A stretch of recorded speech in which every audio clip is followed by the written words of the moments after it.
Today we're going to be looking at what the 16 personality types are like in school. Not just how they are in the classroom, but how they are outside of the classroom as well. I try to make this video applicable to any stage of schooling. High school, college, postgraduate, you're taking a class on the weekends to learn French or whatever. I think relatively it should make sense in all those situations. So first up is the myth, the legend, the ESTP. Often imitated, never duplicated. I don't think that's correct. ESTPs are the type most likely to end up as the popular sports player or the person who everyone knows is cool. Although I guess it's not very cool if you put it in quotes. Yeah, that guy, he's cool, I guess. No, but seriously, ESTPs are either the person who is at every party or throwing the party themselves. In general, they like to be involved in a lot of different things at school, and they aren't afraid to be in new situations or try things out, which means they can usually mold well into most school groups that aren't too theoretical in nature. So you might not find them in like the philosophy club, if such a thing exists. ESTPs sometimes struggle with keeping their attention on the more academic side of school, and their scheduling skills might not be the best, but their preference for thinking can lead them to be quite inventive in their approach to academics. ESTPs are generally pretty smart,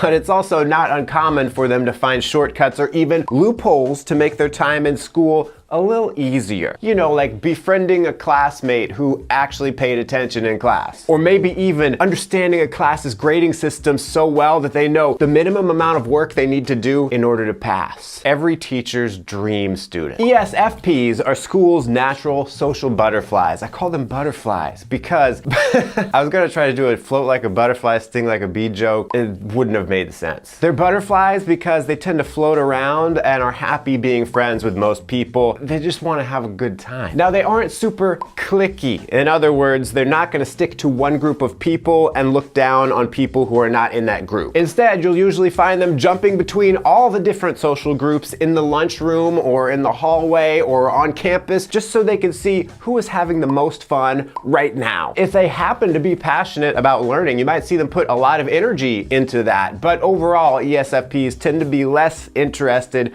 when it comes to the books. Instead, you are most likely to find ESFPs involved with many different activities that allow them to be social while also having fun. To illustrate this, I knew an ESFP in high school. We'll call him Tad. He really exemplified this. He tried out for every activity and he did them all well. Band, theater, soccer, dance. He also happened to be really smart. He got good grades. He was like in the honor society. Everyone liked him. ESFPs, they just can't help but being so darn likable. ISTJs usually do very well in school, even if they don't have the most expansive social lives. Their desire for things to be correct and specific can sometimes lead them to be the kind of person who's like, oh, professor, you forgot to assign homework. Maybe you wanted to give us like 30 pages of reading to do or something like that. And then everyone is like, oh my gosh, I'm gonna strangle you. The ISTJs, they just have a desire to go above and beyond, but this can get them labeled as being perfectionists or nerds or even the teacher's pet. In reality, though, ISTJs don't mean to annoy other students or be problematic with their attention to detail. It's just that they enjoy structure and order, and they want things to follow a predictable routine. They also just hate having unfinished work. It gives them anxiety. ISTJs would make bad ghosts.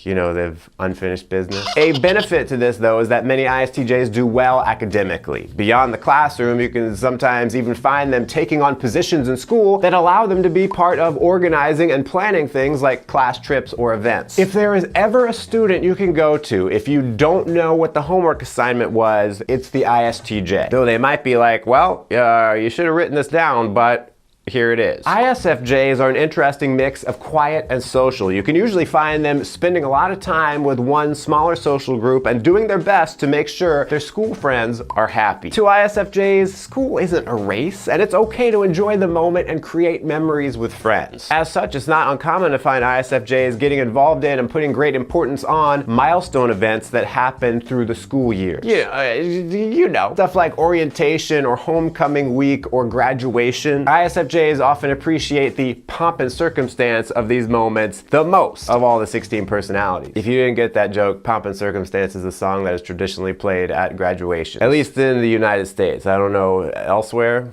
Let me know in the comments. Academically, ISFJs are surprisingly studious because they like to really take time to digest and learn information, even if it might take them a little bit longer than some of the other types. So like ISFJs are the type of students who don't seem to catch on to concepts early in the semester semester, but by finals, they're the ones who you want as a study buddy, because not only do they understand it better than anyone else, but they also tend to have taken very organized notes. Now we move on to